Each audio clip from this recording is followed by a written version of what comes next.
જાગૃત નાગરિક મોહન ઉર્ફે પિન્ટુભાઈ મેપાભાઈ વાઘેલા દ્વારા ગામ ગાગોદર તાલુકો રાપર જિલ્લો કચ્છ તલાટી કમ મંત્રીશ્રીને ગાગોદર સ્મશાન ભૂમિમાંથી ગાડા બાવળ દિવાલ અને સમતળ જમીન કરવા અરજી કરવામાં આવી।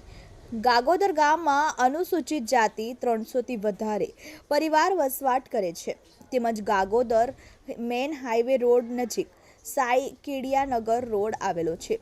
તે સાઈ કેડિયાનગર રોડ બાજુમાં ગાગોદર અનુસૂચિત જાતિના લોકોની સ્મશાન ભૂમિ તોડિયા વિસ્તારમાં આવેલી છે। તે જમીન પર અનુસૂચિત જાતિના લોકો મોરોતણ પ્રસંગે દફન વિધિનું ધાર્મિક વિધિ કરે છે, પરંતુ હાલમાં તે જગ્યા ઉપર ઘણા સમયથી ગાડા બાવળ તથા જાડી ઝાખર વગેરે મોટા પ્રમાણમાં ઉછેર્યા તથા ઊભા છે। તેમજ તે સ્થળે જમીનમાં ખાડા પાણી ગંદકી તથા ટેકરા ઓબડ ખાબડ જમીન પર આવેલી છે તથા બાવળો તેમજ જાડી ઝાકરોના કારણે અનુસૂચિત જાતિના લોકોને મરણોત્તર પ્રસંગે દફન વિધિમાં અડચણ ઊભી થાય છે તથા તે જમીન પર દક્ષિણ દિશા તરફ ગાગોદર ગ્રામ પંચાયત દ્વારા સરકારશ્રીની યોજના 15માં નાણાપંચ હેઠળ કમ્પાઉન્ડ વોલ બ્લોકની દિવાલ બનાવવામાં આવી છે। તે દિવાલનું કામ સંપૂર્ણ રીતે પૂરું કર્યું નથી તથા તે દિવાલ પર સિમેન્ટ પ્લાસ્ટર કર્યું નથી, જેથી કરીને યોગ્ય રીતે સાફ સફાઈ કરીને અધૂરું પડેલી દિવાલ કમ્પાઉન્ડ વોલનું કામ સંપૂર્ણ પૂરું કરવા તથા તે સ્મશાન ભૂમિવાળી જમીન પર ગાડા બાળવો જાડી ઝાખરો વગેરે દૂર કરી વ્યવસ્થિત રીતે ભરતી પુરાણ કરીને તે સ્મશાન ભૂમિ વિસ્તારમાં વૃક્ષારોપણ કરવા વિનંતી કરી છે। Rathod Dharamsinh, TV 18 news, Kutch. जय भीम, जय संविधान। हूँ पिंटू मेपा वाघेला, मूળ ગામ ગાગોદર, તાલુકો રાપર, જિલ્લો કચ્છ અને હાલે ગાંધીધામ શહેર નવી સુંદરપુર એરિયા વિસ્તારમાં રહું છું। મારો mobile number 9915302495।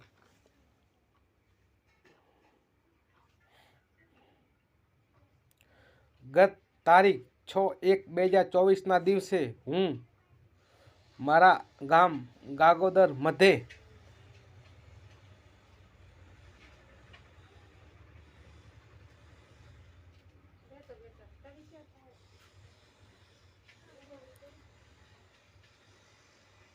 Sai Kidiyanagar road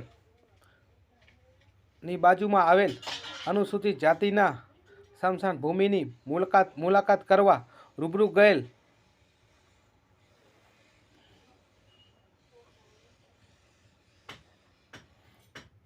ત્યાં અનુસૂચિત જાતિના સ્મશાન ભૂમિ ટોડિયા વિસ્તારની મેં રૂબરૂ મુલાકાત કરતા હું આશ્ચર્યચકિત થઈ ગયો, નવાઈ પામ્યો। નવાઈ એ માટે પામ્યો કે હાલે ગાગોદરમાં અનુસૂચિત જાતિના સરપંચ કાર્યરત છે તેમજ ગાગોદર ગ્રામ પંચાયતમાં 2 સભ્યો પણ ચૂંટાયેલ છે અનુસૂચિત જાતિના, તેમજ મહિલા પણ અનુસૂચિત જાતિના સરપંચ છે। છતાં જે ગાગોદર અનુસૂચિત જાતિના જે સ્મશાન આવે છે તે સ્મશાનની જે સ્થિતિ છે તે ખરેખર જોવાલાયક છે અને દયનીય છે અને ખૂબ જ હાલે ખરાબ હાલતમાં છે। તે સ્મશાન ભૂમિ પર હાલ ઘણા બધા બાવરો, જાડી ઝાંખરો અને કચરામાં ભેરાઈ ગયેલું છે અને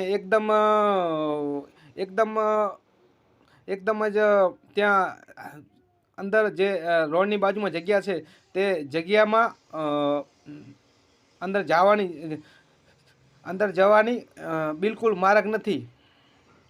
તેમજ વર્ષ 2021માં ગાગોદર અનુસૂચિત જાતિના લોકોએ ઘર ઉઘરાણી કરી અને તે બાવર કઢાવી નાખ્યા, બરાબર। પણ ફરીથી હાલ બાવર મોટા પ્રમાણમાં વધી ગયા છે અને બાવળને કારણે બાવળ જાડી ઝાખરાઓને કારણે હાલમાં અનુસૂચિત જાતિ સમાજમાં કોઈ વ્યક્તિ અવસાન પામે, મૃત્યુ પામે ત્યારે તે બાવર અને જાડી ઝાખરાઓને કારણે અનુસૂચિત જાતિના લોકોને ખૂબ અડચણ થાય છે. તેમજ આ મામલે મેં ફોન દ્વારા જે ગાગોદર અનુસૂચિત જાતિના વ્યક્તિઓ છે અને જે સભ્યો છે તેમને ફોન દ્વારા અહીંયા ગાંધીધામ બેઠા બેઠા પણ મેં જણાવેલ કે ભાઈ જે જગ્યા ઉપર પંચાયત દ્વારા બાવર કઢાવી અને બરાબર પુરાણ કરી અને વૃક્ષ વાવી દો, જેથી કરીને ત્યાં અનુસૂચિત જાતિના લોકોને તકલીફ ઊભી ના થાય અને જે કચરો છે જે કચરો બધો નીકળી જાય અને ખૂબ સારું એવી હરિયાળી થઈ જાય સ્મશાન ભૂમિમાં, બરાબર. પણ જે મેં ફોન દ્વારા તેમજ અનેકવાર આ 12 મહિનાની અંદર મેં રજૂઆત કરી, એ રજૂઆતને પંચાયત દ્વારા કોઈ પણ ધ્યાન દેવામાં આવ્યું નથી. જેથી કરીને આજ તારીખ 11/1/2024ના રોજ મેં ગાગોદર ગ્રામ પંચાયતના તલાટી સાહેબ શ્રીને જે અમારી અનુસૂચિત જાતિની જમીન આવેલી છે તે જમીન પર બાવરો જાડી ઝાખરો કાઢી અને જે જગ્યા છે જે જગ્યામાં પુરાણ કરી વૃક્ષ વાવી અને જે દક્ષિણ બાજુમાં જે 15મા નાણાપંચ હેઠળ જે દિવાલ બ્લોકની દિવાલ બનાવવામાં આવી છે તે દિવાલનું કામ જ એકદમ પૂર્ણ થયું નથી અને જે વચ્ચેનો ભાગ છે તે હજી અધૂરો પડ્યો છે. તે ભાગમાં બરાબર પાયામાં બરાબર નીચેથી પાયાથી ઉપાડી અને ચોડાઈ કરી, લેવલમાં ચોડાઈ કરીને સીધી અને અંદર બાનું પ્લાસ્ટર અને જે સરકારશ્રીની તકતી છે તે તકતી લગાવવામાં આવે. તેમજ અનુસૂચિત જાતિના જે પરેના જે સ્મશાન છે તે સ્મશાનમાં પણ સાફ સફાઈ કરી અને સગવડ ઊભી કરવામાં આવે તેની મારી રજૂઆત છે. જય ભીમ, જય સંવિધાન.